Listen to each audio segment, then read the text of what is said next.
ओम शान्ति। आज मिति 2077 साल असार 2 गते मंगलबार, तदनुसार 16/6/2020 को आज बाबा महावाक्यमा भन्नुहुन्छ, मुख्य सारमा, मीठे बच्चे, तिम्रो पहिलो पहिलो पाठ हो, म आत्मा हुँ, शरीर होइन। आत्मा अभिमानी भएर रह्यो भने बाबाको याद रहन्छ। बाबा हामीलाई आज मुख्य सारमा भन्नुहुन्छ कि मीठे बच्चे, तिम्रो पहिलो पहिलो पाठ हो, म आत्मा हुँ, शरीर होइन। हाम्रो मुख्य र पहिलो पहिलो पाठ नै बाबा भन्नुहुन्छ यो हो कि म आत्मा हुँ। यही सम्झिनु छ आफूलाई, आफ्नो आत्मिक स्थितिमा टिकिरहनु यही पहिलो पाठ हो। बाबा भन्नुहुन्छ आत्मा अभिमानी भएर रह्यो भने बाबाको याद रहन्छ। जति हामी आत्मा अभिमानी स्थितिमा रहन्छौँ त्यति बाबाको याद हामीमा रहन्छ। प्रश्न बाबा आज सोध्नुहुन्छ, तिमी बच्चाहरूको पासमा कुन चाहिँ गुप्त खजाना छ जुन मनुष्यहरूको पासमा छैन? तिमी बच्चाहरूको पासमा कुन चाहिँ गुप्त खजाना छ जुन मनुष्यहरूको पासमा छैन? उत्तरमा बाबा भन्नुहुन्छ, तिमीलाई भगवान बाबाले पढाउनुहुन्छ। यस पढाइको खुसीको गुप्त खजाना तिम्रो पासमा छ। तिमीलाई थाहा छ हामीले जे पढिरहेका छौँ त्यो भविष्य अमरलोकको लागि हो, न कि यस मृत्युलोकको लागि। बाबा भन्नुहुन्छ, बिहान सवेरै उठेर घुमफिर गर, केवल पहिलो पाठ याद गर्यो भने खुसीको खजाना जम्मा हुँदै जान्छ। बाबा हामीलाई विशेष भन्नुहुन्छ कि हामी बच्चाहरूको पासमा यस्तो खुसीको खजाना अर्थात् गुप्त खजाना छ जुन मनुष्य दुनियाँ अनेकको पासमा यो छैन। त यो खुसीको खजाना नै पढाइको आधारद्वारा हामीलाई मिलेको छ। हामीलाई यो थाहा छ कि हामी जुन पढाइ पढिरहेको छौँ यो पढाइको आधारबाट हामी भविष्य अमरलोकमा हामीले त्यो सुख प्राप्त गर्छौँ। त्यो खजाना जम्मा भइरहेको छ, न कि यस मृत्युलोकको लागि हामी पढ्दैछौँ। बाबा भन्नुहुन्छ कि बिहान सवेरै सवेरै उठेर पनि घुमफिर गर, केवल यही पाठ पक्का गर्नु छ कि खुसीको खजाना आफूलाई यसरी हामीले जम्मा गर्दै जानु छ। आफूलाई आत्मा सम्झिन्छौँ, बाबाको यादमा रहन्छौँ भने यो खजाना झन्झन जम्मा हुँदै जान्छ। ओम शान्ति। बाबाले बच्चाहरूलाई सोध्नुहुन्छ, प्यारा बच्चाहरू, आत्मा अभिमानी भएर बसेका छौ? आफूलाई आत्मा सम्झेर बसेका छौ? हामी आत्माहरूलाई परमात्मा बाबाले पढाइरहनु भएको छ। बच्चाहरूलाई यो स्मृति आएको छ, हामी देह होइनौँ, आत्मा हौँ। अहिले हामीलाई यो स्मृति आएको छ कि हामी यो शरीर नभएर यसमा रहनेवाला, यसको मालिक म आत्मा हुँ। बच्चाहरूलाई देही अभिमानी बनाउनको लागि नै मेहनत गर्नुपर्छ। बाबालाई पनि मेहनत यही कुरामा पर्छ कि बच्चाहरू कसरी देही अभिमानी बनोस्। बच्चाहरू आत्मा अभिमानी रहन सक्दैनन्, घरिघरि देह अभिमानमा आउँछन्। त्यसैले बाबा सोध्नुहुन्छ, आत्मा अभिमानी भएर रहन्छौ? यसै कारणले बाबा हामीलाई बीच बीचमा सोध्ने गर्नुहुन्छ, बच्चे आत्मा अभिमानी स्थितिमा रहेको छौ? आत्मा अभिमानी भयो भने बाबाको याद आउँछ। यदि देह अभिमानी भयो भने लौकिक सम्बन्धी याद आउँछ। सबैभन्दा पहिला यो शब्द याद राख्नुपर्छ, म आत्मा हुँ। मुख्य इस राजयोग शिक्षाको पाठ नै पहिलो पहिलो पाठ नै बाबाले हामीलाई दिनुहुन्छ शिक्षाको रूपमा। बच्चे आफूलाई आत्मा सम्झ। जबसम्म आत्मिक स्थितिमा हामी टिक्दैनौँ तबसम्म न बाबाको याद रहन्छ, न हामीले त्यो स्वर्गको अधिकारको हामी त्यो स्मृतिमा रहन सक्छौँ। बाबा भन्नुहुन्छ कि बच्चाहरूले यो शब्द पहिला पहिला याद राख्नुहोस्, म आत्मा हुँ। हामी आत्मामा नै 84 जन्मको पाठ भरिएको छ। यो पक्का गर्नुपर्छ, म आत्मा हुँ। आधा कल्प तिमी देह अभिमानी भएर रह्यौ। अहिले केवल सङ्गम युगमा नै बच्चाहरूलाई आत्मा अभिमानी बनाइन्छ। बाबा भन्नुहुन्छ कि द्वापर युगदेखि कलयुग अन्त्यसम्म त तिमी बच्चाहरू आधा कल्पसम्ममा नै देही आत्मालाई आफूलाई बिर्सेर देह अभिमानी स्थितिमा रह्यौ। अब केवल अहिलेको यो अन्त्य समय अर्थात् कलयुग पश्चात सतयुग आउनुभन्दा अगाडि सङ्गम युगमा नै बच्चाहरूलाई बाबाले यो पाठ पक्का गराउनुहुन्छ, आत्मा अभिमानी बन। आफूलाई देह सम्झियो भने बाबाको याद आउँदैन। त्यसैले सबैभन्दा पहिला यो पाठ पक्का गर, हामी आत्मा बेहद बाबाका बच्चा हौँ। देहको पितालाई याद गर्न कहिल्यै पनि सिकाइँदैन। अहिले बाबा भन्नुहुन्छ, म पारलौकिक बाबालाई याद गर, आत्मा अभिमानी बन। देह अभिमानी बन्नाले देहको सम्बन्ध याद आउँछ। आफूलाई आत्मा सम्झेर बाबालाई याद गर, यसमा नै मेहनत छ। यो कसले सम्झाउँछ? हामी आत्माहरूका बाबाले, जसलाई सबैले याद गर्छन्। दुनियाँमा जानी नजानी भक्तिमा पनि जसलाई पुकारेको थियो, दुनियाँमा अहिले पनि पुकारिरहेका छन्, हे भगवान भनेर। स्वयं उहाँ परमात्मा शिव बाबाले नै आएर हामीलाई अहिले भन्दै हुनुहुन्छ, बच्चे मबाट यदि प्राप्तिको अनुभूति गर्नु छ, मेरो यादको स्थितिमा सच्चा रूपमा स्थित रहनु छ भने पहिला आफूलाई आत्मा सम्झ। भन्छन्, बाबा आउनुहोस्, आएर यस दुःखबाट मुक्त गर्नुहोस्। बच्चाहरूले जानेका छन् यो पढाइबाट हामीले भविष्यको लागि उच्च पद पाउँछौँ। अहिले तिमी पुरुषोत्तम सङ्गम युगमा छौ। यस मृत्यु लोकमा अब बिल्कुलै रहनु छैन। यो हाम्रो पढाइ हो नै भविष्य 21 जन्मको लागि। हामीले सत्ययुग अमरलोकको लागि पढिरहेका छौँ। कति अद्भुत कुरा रहेको छ कि हामी मृत्युलोकमा अर्थात् यो समय नर्कको दुनियाँमा रहेर पनि यो बेहदको पढाइ पढ्दैछौँ। 21 जन्म बेहदको लागि कमाई जुन हामी गर्दैछौँ, त्यो भविष्य सतयुग अमरलोकको लागि नै पढिरहेका छौँ। अमर बाबाले हामीलाई ज्ञान सुनाइरहनु भएको छ, त्यसैले यहाँ बसेका छौँ। सबैभन्दा पहिला आफूलाई आत्मा सम्झेर बाबाको यादमा रहनुपर्छ अनि विकर्म विनाश हुन्छ। जबसम्म आफूलाई आत्मा सम्झेर बाबाको यादमा रहन सक्दैनौँ, तबसम्म आत्मामा भएको विकर्म नाश हुन सक्दैन। हामी अहिले सङ्गम युगमा छौँ। बाबाले हामीलाई पुरुषोत्तम बनाइरहनु भएको छ। भन्नुहुन्छ, मलाई याद गर्यो भने तिमी पुरुषोत्तम बन्छौ।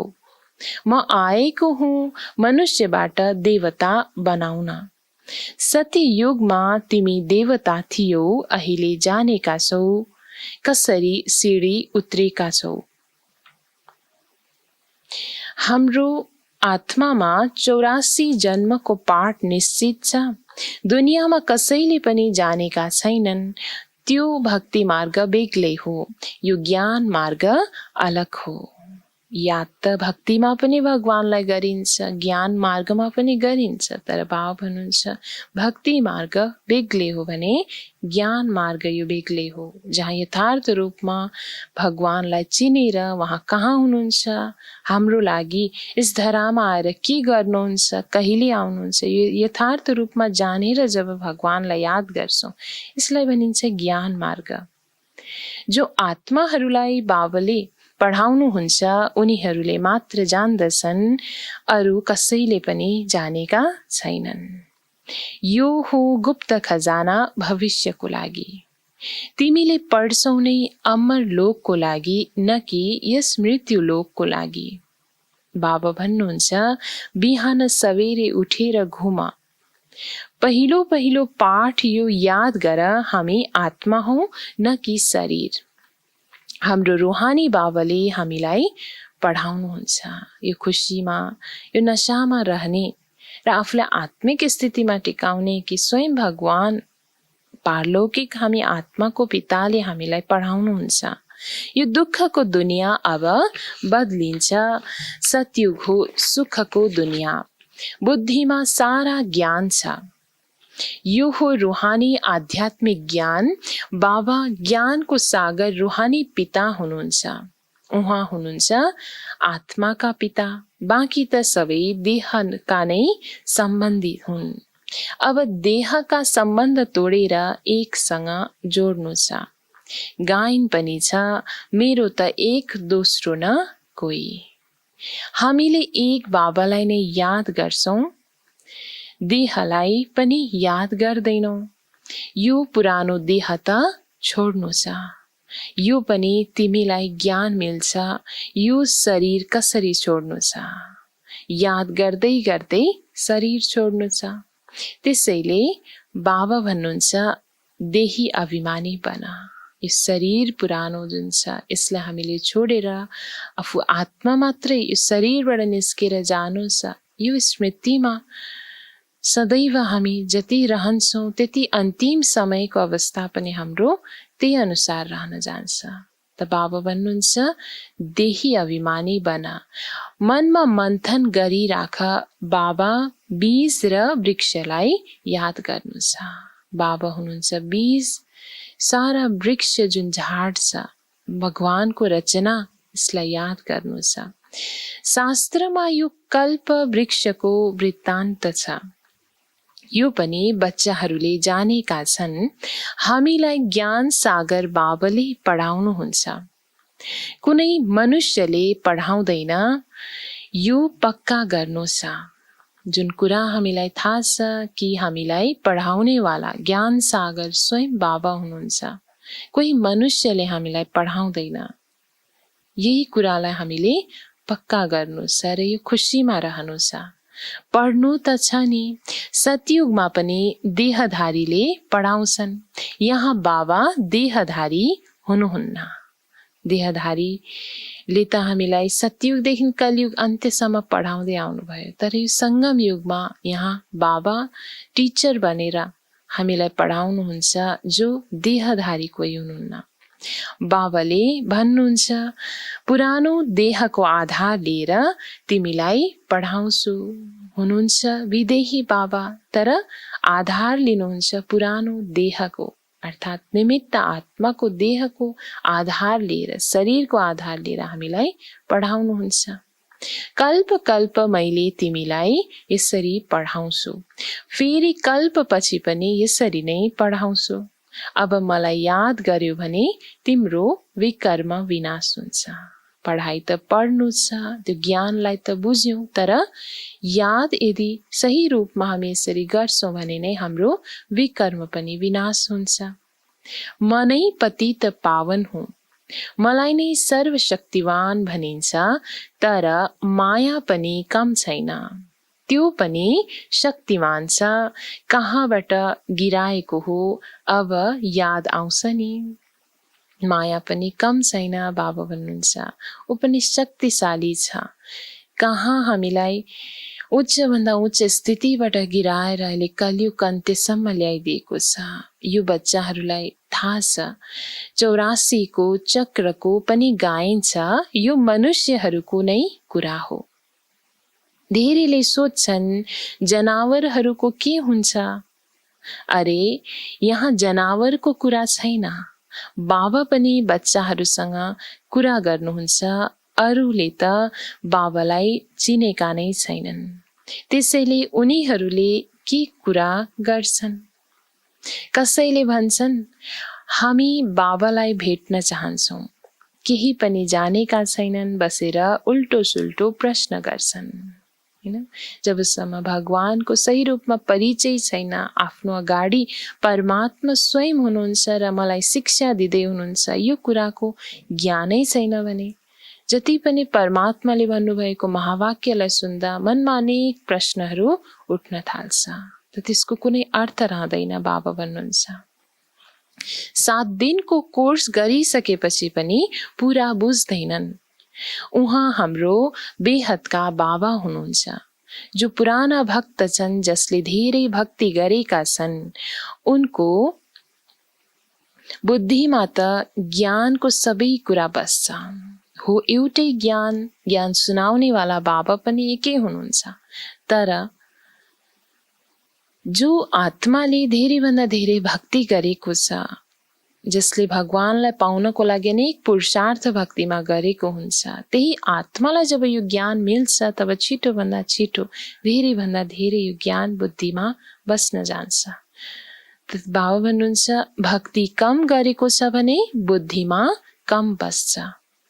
तिमी हो सबैभन्दा धेरै पुराना भक्त। गायन पनि छ भगवान भक्तिको फल दिनको लागि आउनुहुन्छ। तर यो कुरा कसैलाई कहाँ थाहा छ र? ज्ञान मार्ग र भक्ति मार्ग बिल्कुल भिन्न छ।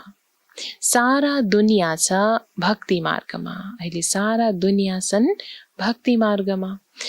करोडौंमा कोही आएर यो पढ्छन्। ज्ञान त धेरै राम्रो छ। 84 जन्मको चक्र पनि मनुष्यले नै जानेका छन् नि। तिमीले पहिला केही पनि जान्दैनथ्यौ, शिवलाई पनि जान्दैनथ्यौ। शिवका मन्दिर कति छन्, शिवको पूजा गर्छन्, चढाउँछन्, शिवको पूजा गर्छन्, जल चढाउँछन्, शिवाय नमः भन्छन्। किन पुज्छन् केही पनि थाहा छैन। भगवान शिवको यति धेरै महिमा छ, पूजन हुने गर्छ, मन्दिरहरू अनेक छन्, जल चढाउँछन्, शिवाय नमः त भन्ने गर्छन्। तर बाबा भन्नुहुन्छ किन पुज्छन् केही पनि थाहा छैन। लक्ष्मी नारायणको पूजा किन गर्छन्, ती कहाँ गए केही पनि थाहा छैन। हिन्दूहरू नै यस्ता छन् जसले आफ्ना पूज्यलाई बिल्कुलै चिनेका छैनन्। पूजा त गर्छन्, तर कसलाई पुजिरहेको छु, उहाँ को हुनुहुन्छ, कहाँ हुनुहुन्थ्यो, त्यो केही पनि थाहा छैन। क्रिश्चियनहरूले जानेका छन् क्राइस्ट फलानो सम्बतमा आएर स्थापना गरे। शिव बाबालाई कसैले पनि चिनेका छैनन्। पतित पावन पनि शिवलाई नै भनिन्छ। उहाँ नै उच्च भन्दा उच्च हुनुहुन्छ। सबैभन्दा धेरै सेवा उहाँको गर्छन्। सर्वका सद्गति दाता हुनुहुन्छ। हेर तिमीलाई कसरी पढाउनुहुन्छ। बाबालाई बोलाउँछन् पनि आएर पावन बनाउनुहोस् भनेर। मन्दिरमा कति पूजा गर्छन्, कति धुमधाम, कति खर्च गर्छन्। श्रीनाथको मन्दिरमा, जगन्नाथको मन्दिरमा गएर हेर। हुन त एउटै हो। जगन्नाथमा चामलको हण्डा चढाउँछन्, श्रीनाथमा त धेरै प्रकारका माल चढाउँछन्। फरक किन हुन्छ? कारण हुनुपर्छ नि। श्रीनाथलाई पनि कालो, जगन्नाथलाई पनि कालो बनाएका छन्। कारण त केही पनि जानेका छैनन्। फरक छ, तर कारण केही पनि जानेको छैन भक्तिमा। जगन्नाथ लक्ष्मी नारायणलाई भनिन्छ वा राधा कृष्णलाई भनिन्छ। राधा कृष्ण लक्ष्मी नारायणको सम्बन्ध के छ यो पनि कसैले जानेका छैनन्। अहिले तिमी बच्चाहरूलाई थाहा छ, हामी पूज्य देवता थियौं, फेरि पुजारी बन्यौं, चक्कर लगायौं। अब फेरि देवता बन्नको लागि हामीले पढ्छौं। यो कुनै मनुष्यले पढाउँदैनन्, भगवानुवाच हो। हैन, यहाँ कोही मनुष्यले पढाउनुहुन्न, यहाँ त स्वयं भगवानको महावाक्य चल्छ। ज्ञान सागर पनि भगवानलाई भनिन्छ। यहाँ त भक्तिका सागर धेरै छन्, जसले पतित पावन ज्ञान सागर बाबालाई याद गर्छन्। दुनियाँमा भक्तिका सागरहरू धेरै छन्, गुरु साधु सन्यासी विद्वानहरू अनेक छन्, जसले फेरि पतित पावन ज्ञान सागर बाबालाई नै याद गर्छन्। तिमी पतित बन्यौ, फेरि पावन अवश्य बन्नु छ। हामी नै पावन थियौं, पतित बन्यौ, फेरि पावन हुन्छ। तिमी बच्चाहरूलाई नै फेरि पावन बन्नु छ। यो हो नै पतित दुनियाँ, यो स्वर्ग होइन। वैकुण्ठ कहाँ छ यो कसैलाई थाहा छैन। भन्छन् वैकुण्ठ गयो, कसैले शरीर त्याग गर्छ भने भनिन्छ वैकुण्ठ गयो। त्यसो भए फेरि नर्कको भोजन आदि तिमीले उनलाई किन खुवाउँछौ? श्राद्ध नै गरिन्छ, आफ्नो भाव अनुसार भावना प्रकट गर्ने हिसाबले पितृहरूलाई खुवाइने गरिन्छ। अनेक भोजनहरू बनाएर खुवाइन्छ। त बाबा सोध्नुहुन्छ फेरि यस नर्कको भोजन त्यो स्वर्गमा गइसकेको व्यक्तिलाई पितृलाई बोलाएर किन खुवाउँछौ? सत्ययुगमा त धेरै फलफुल आदि हुन्छन्, यहाँ के छ? यो हो नर्क। अहिले तिमीलाई थाहा छ, बाबाद्वारा हामी स्वर्गवासी बन्ने पुरुषार्थ गरिरहेका छौं। पतितबाट पावन बन्नु छ। बाबाले युक्ति त बताउनु भएको छ। कल्प कल्प बाबाले युक्ति बताउनुहुन्छ। पहिला पनि कल्प अगाडि बताउनु भएको थियो। यही युक्ति आफूलाई आत्मा सम्झेर बाबालाई याद गर्ने र कल्प कल्प बाबाले यही युक्ति बताउनुहुन्छ। मलाई याद गर्यो भने विकर्म विनाश हुन्छ।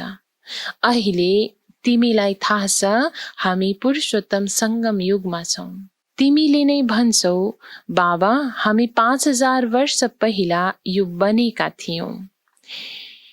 तिमीले नै जानेका छौ, कल्प कल्प यो अमर कथा बाबाबाट सुन्छौ। शिव बाबा नै अमरनाथ हुनुहुन्छ। बाँकी यस्तो होइन पार्वतीलाई बसेर कथा सुनाउनुहुन्छ। त्यो हो भक्ति। ज्ञान र भक्तिलाई तिमीले बुझेका छौ। ब्राह्मणहरूको दिन फेरि ब्राह्मणहरूको रात। बाबाले सम्झाउनुहुन्छ तिमी ब्राह्मण हौ नि। आदिदेव पनि ब्राह्मण नै थिए, देवता भनिँदैन। आदिदेवको पासमा पनि जान्छन्, देवीहरूका पनि कति नाम छन्। तिमीले सेवा गरेका थियौ तब नै तिम्रो गाइन्छ। भारतवर्ष जो निर्विकारी थियो त्यो फेरि विकारी बन्छ। अहिले रावण राज्य हो नि। अब सङ्गम युगमा तिमी बच्चाहरू पुरुषोत्तम बन्छौ। तिमी माथि अविनाशी रूपमा बृहस्पतिको दशा बज्छ। तिमी अमरपुरीको मालिक बन्छौ।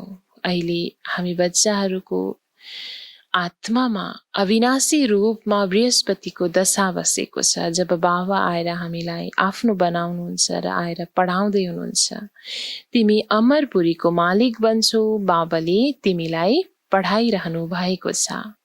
मनुष्यबाट देवता बनाउनको लागि स्वर्गको मालिक बन्नुलाई बृहस्पतिको दशा भनिन्छ।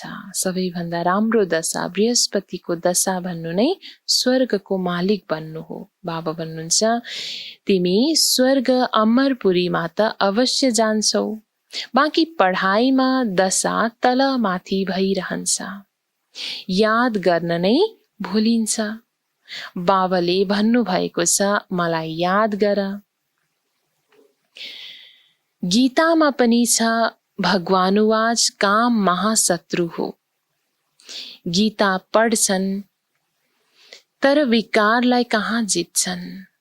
भगवानले कहिले भन्नुभएको थियो 5000 वर्ष भयो हैन। भगवानले गीतामा भन्नुभएको छ काम महाशत्रु हो, यसमाथि जित प्राप्त गर भनेर गायन गरिन्छ। तर भगवानले यो कुरा कहिले भन्नुभएको रहेछ त भन्दा बाबा हुनुहुन्छ 5000 वर्ष भयो। अहिले फेरि भगवानले भन्नुहुन्छ काम महाशत्रु हो, यसमाथि नै विजय प्राप्त गर्नु छ। यसले नै आदि मध्य अन्त्य दुःख दिन्छ। मुख्य हो कामको कुरा, यस कारणले नै पतित भनिन्छ। मुख्य नै विकार अर्थात् काम वासना, जसले आत्मालाई आदि मध्य अन्त्यसम्म दुःख दिन्छ, आत्मालाई पतित बनाउँछ। त बाबा भन्नुहुन्छ अहिले थाहा भएको छ यो चक्र घुमिरहन्छ। हामी पतित बन्छौँ, फेरि बाबा आएर पावन बनाउनुहुन्छ ड्रामा अनुसार। बाबाले बारम्बार भन्नुहुन्छ सबैभन्दा पहिला अल्फालाई याद गर, श्रीमतमा चलेर नै तिमी श्रेष्ठ बन्छौ। यो पनि तिमीलाई थाहा छ हामी पहिला श्रेष्ठ थियौं, फेरि भ्रष्ट बन्यौं।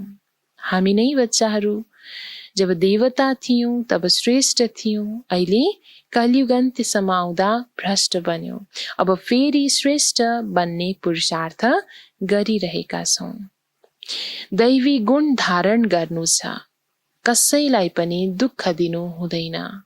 यो पुरुषार्थ भनेकै दैवी गुण जुन धारण गर्दैछौँ हामी बच्चाहरूले, र कसैलाई पनि दुःख पनि दिनु छैन। बाबा भन्नुहुन्छ पढाइको मार्ग बताउँदै जाऊ, मलाई याद गर्यो भने पाप काटिन्छ। पतित पावन तिमीले मलाई नै भन्छौ नि, यो कुरा कसैलाई पनि थाहा छैन। पतित पावन कसरी आएर पावन बनाउनुहुन्छ। कल्प पहिला पनि बाबाले भन्नुभएको थियो मलाई याद गर। यो योग अग्नि हो जसबाट पाप दग्ध हुन्छ। मैला निस्केपछि आत्मा पवित्र बन्छ। मिसावट सुनमा नै गरिन्छ, फेरि गहना पनि त्यस्तै बन्छ। अहिले तिमी बच्चाहरूलाई बाबाले सम्झाउनु भएको छ, आत्मामा कसरी मैला परेको छ त्यसलाई निकाल्नु छ। बाबाको पनि ड्रामामा पाठ छ, उहाँले तिमी बच्चाहरूलाई आएर देही अभिमानी बनाउनुहुन्छ। स्वयं भगवानको पनि यस धरामा आएर हामी आत्माहरूलाई देही अभिमानी अर्थात् आत्मिक अभिमानी स्थितिमा टिकाउने यो पाठ, यो पुरुषार्थ गराउने यो ड्रामामा पाठ बाबाको रहेको छ। पवित्र पनि बन्नु छ।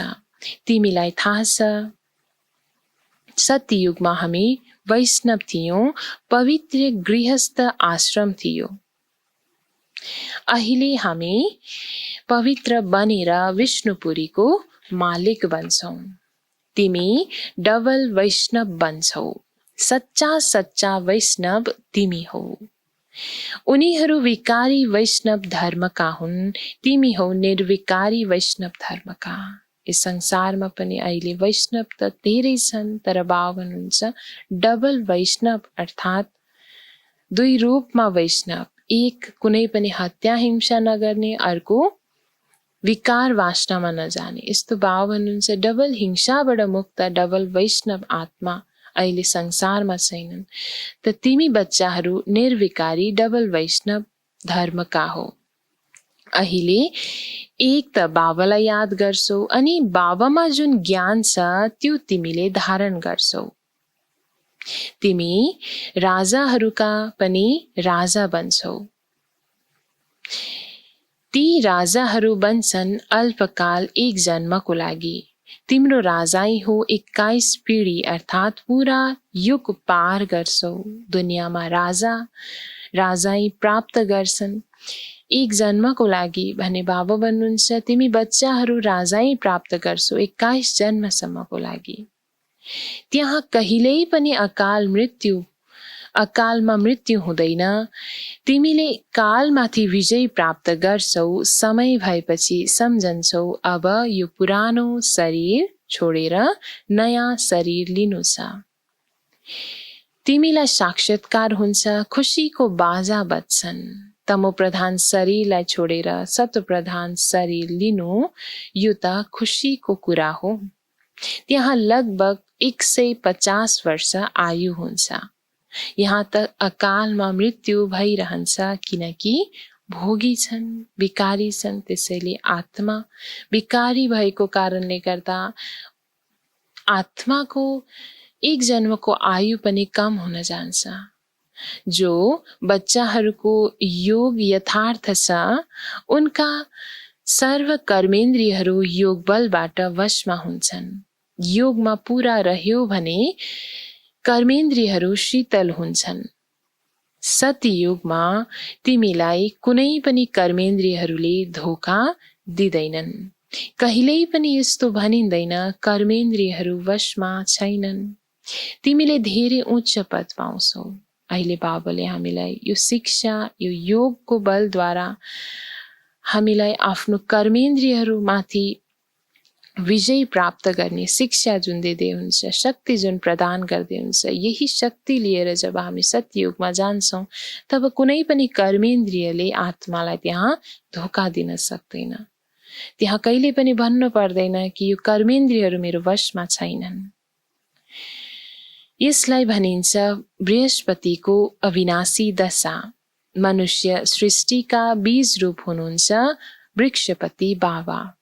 बीज माथि हुनुहुन्छ, उहाँलाई याद पनि माथि नै गर्छन्। आत्माले बाबालाई याद गर्छ। तिमी बच्चाहरूलाई थाहा छ, बेहदका बाबाले हामीलाई पढाउनुहुन्छ। उहाँ एकै पटक आउनुहुन्छ अमर कथा सुनाउन। अमर कथा भन, सत्यनारायणको कथा भन, त्यस कथाको पनि अर्थ बुझ्दैनन्। दुनियाँमा अमर कथाको पनि गाइन्छ, सत्यनारायण कथाको पनि गाइन्छ, तर अर्थ कसैले बुझेका छैनन्। सत्यनारायणको कथाबाट नरबाट नारायण बनिन्छ। अमर कथाबाट तिमी अमर बन्छौ। बाबाले हरेक कुरा स्पष्ट गरेर सम्झाउनुहुन्छ। अच्छा, मीठे मीठे सिकिलदे बच्चाहरूप्रति माता पिता बाप दादाको याद प्यार एवं गुड मर्निङ। रुहानी बाबाको रुहानी बच्चाहरूलाई नमस्ते। रुहानी बच्चाहरूको रुहानी बाबालाई गुड मर्निङ, नमस्ते बाबा, नमस्ते। धारणाको लागि मुख्य सार 1 नम्बरमा बाबा भन्नुहुन्छ, योग बलबाट आफ्ना सर्व कर्मेन्द्रियहरूलाई वशमा गर्नु छ। एक वृक्षपति बाबाको यादमा रहनु छ। सच्चा वैष्णव अर्थात् पवित्र बन्नु छ। धारणा 1 मा छ कि योग बलबाट आफ्नो सर्व कर्मेन्द्रियहरूलाई हामी बच्चाहरूले आफ्नो वशमा राख्नु छ भने एक वृक्षपति बाबालाई नै याद गर्नु छ। सच्चा सच्चा वैष्णव अर्थात् सच्चा रूपमा पवित्र आत्मा बन्नु छ। धारणा 2 मा बिहान सवेरे उठेर पहिलो पाठ पक्का गर्नु छ, म आत्मा हुँ, शरीर होइन। हाम्रो रुहानी बाबाले हामीलाई पढाउनुहुन्छ, यो दुःखको दुनियाँ अब बदलिँदैछ। यसरी बुद्धिमा सारा ज्ञान स्मरण भइरहोस्। बाबा हामीलाई विशेष भन्नुहुन्छ कि बिहान सवेरे उठेर यो पाठ पहिलो रूपमा पक्का गर्नु छ, म यो शरीर नभएर अविनाशी आत्मा हुँ, यो शरीरको मालिक हुँ, यो शरीरको आधारद्वारा हरेकमा कर्म गर्दैछु। यो पाठलाई हामीले पक्का गर्नु छ। हाम्रो रुहानी बाबाले हामीलाई पढाउनुहुन्छ, यो दुःखको दुनियाँ अब बदलिँदैछ। यसरी ज्ञानको स्मरण बुद्धिमा भइरहोस्। वरदान बाबा आज हामीलाई दिनुहुन्छ, स्वयं प्रति इच्छा मात्रम अविद्या बनेर बाबा समान अखण्ड दानी परोपकारी भव। स्वयं प्रति इच्छा मातरम अविद्या बनेर बाबा समान अखण्ड दानी परोपकारी भव।